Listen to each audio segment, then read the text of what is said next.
Bismillahirrahmanirrahim. Sourate 9, quelques versets. Dit, rien ne nous atteindra en dehors de ce que Dieu a prescrit pour nous. Il est notre protecteur. C'est en Dieu que les croyants doivent mettre leur confiance.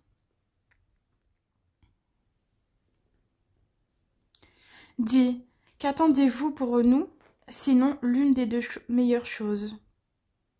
Tandis que c'est ce que nous attendons pour vous, c'est ce que Dieu vous inflige un châtiment de sa part, ou par nos mains.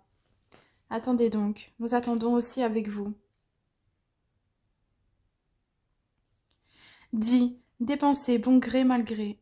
Jamais cela ne sera accepté de vous, car vous êtes des gens pervers. Ce qui empêche leur don d'être agréé, c'est le fait qu'ils n'ont pas cru en Dieu et son messager, qu'ils ne se rendent à la salate que paresseusement, et qu'ils ne dépensent dans les bonnes œuvres qu'à contre-cœur. Que leurs biens et leurs enfants ne t'émerveillent point. Dieu ne veut par là que les châtier dans la vie présente, et que les voir rendre péniblement l'âme en état de mécréance.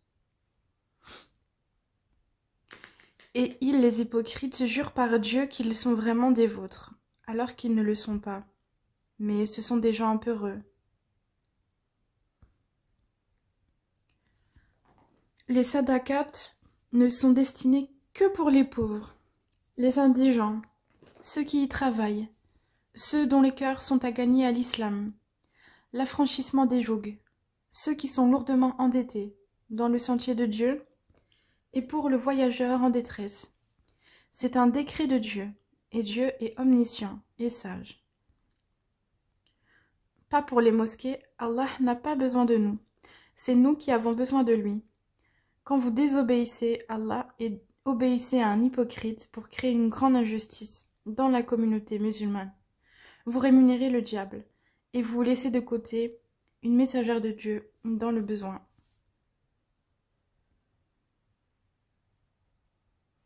Et il en est parmi eux ceux qui font du tort au prophète et disent « Il est toute oreille ». Dit une oreille pour votre bien.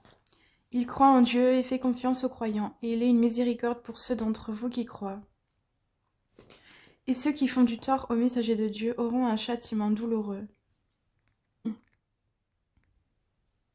Ne savent-ils pas qu'en vérité, quiconque s'oppose à Dieu et son messager aura le feu de l'enfer pour y demeurer éternellement. Et voilà l'immense opprobre. Les hypocrites craignent que l'on fasse descendre sur eux une sourate leur dévoilant ce qu'il y a dans leur cœur. Dis, moquez-vous, Dieu fera surgir ce que vous prenez la précaution de cacher. Et si tu les interrogeais, ils diraient très certainement, vraiment nous ne faisons que bavarder et jouer. Dis, est-ce de Dieu, de ses versets, le Coran et de son messager que vous vous moquiez? Ne vous excusez pas, vous avez bel et bien rejeté la foi après avoir cru. Si nous pardonnons à une partie des vôtres, nous en châtirons une autre pour avoir été des criminels. Les hypocrites, hommes et femmes, appartiennent les uns aux autres. Ils commandent le blâmable, interdisent le convenable et replient leurs mains d'avarice. Ils ont oublié Dieu et il les a alors oubliés. En vérité, les hypocrites sont les pervers. Aux hypocrites hommes et femmes et aux mécréants, Dieu a promis le feu de l'enfer pour qu'ils y demeurent éternellement. C'est suffisant pour eux. Dieu les a maudits et pour eux il y aura un châtiment permanent. Il en fut de même de ceux qui vous ont précédés. Ils étaient plus forts que vous, plus riches, et avaient plus d'enfants. Ils jouirent de leur lot en ce monde, et vous avez joui de votre lot, comme ont joui vos prédécesseurs de leur lot. Et vous avez discuté à tort et à travers, comme ce qu'ils avaient discuté.